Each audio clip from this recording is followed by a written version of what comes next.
Assalamualaikum warahmatullahi wabarakatuh. Ladies and gentlemen, on May 8, 2021, armed conflict between Palestinian protesters and Israeli police broke out in Al-Aqsa Mosque.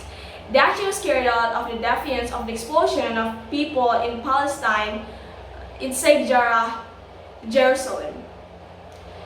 According to Reuters, at least 205 Palestinian and 17 Israeli police were wounded.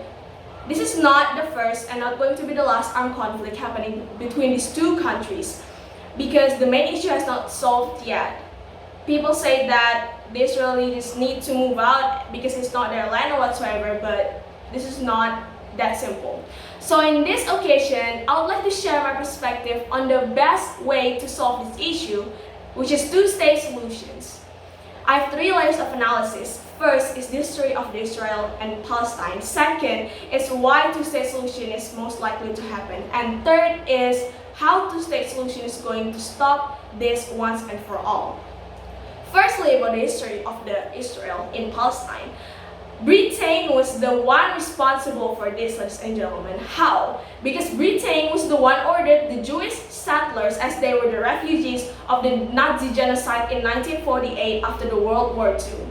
But the location was without any clarity about the territories. Once the Jewish settlers become stronger and they need more land, for example, but the Britain just decided to retreat, it's not worth their time. So we need to advocate to the world that the Britain need to fulfill their responsibility and to make sure that this territory issue is not happening anymore. Second is why this is likely to happen. All this time, their money for both Palestine and Israel are drained to defend themselves from each other and to struggle for their lands. And people have occupied certain areas. For example, in West Bank, it is predominantly occupied by the Palestinian, and in Eastern region, it is predominantly occupied by the Israel. So, how are we going to divide the areas?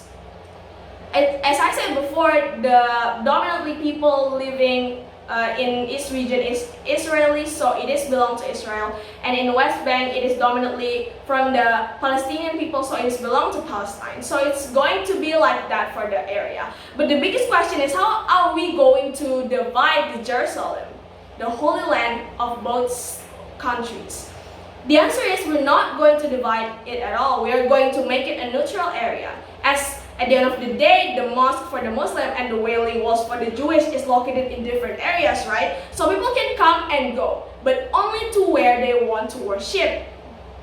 So it is going to protect the Palestinian, as you can see on the news right now how they are being abused when they're doing their prayers and etc. And also for the Israelis, many people are persecuted because of merely because of their nationality at the end of the day. So this is going to help both countries to be in better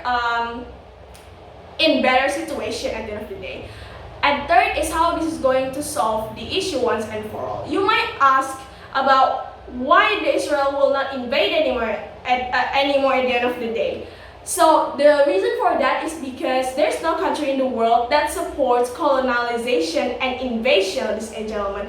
If the agreement is there, that the regulation is clear, then why would any country would still do that? They will get prosecuted from the international community. So Israel will not do that anymore. And also the other reason is they need to focus on their own nations, right? As the agreement is settled, they will focus their resources and their money to their own country's development.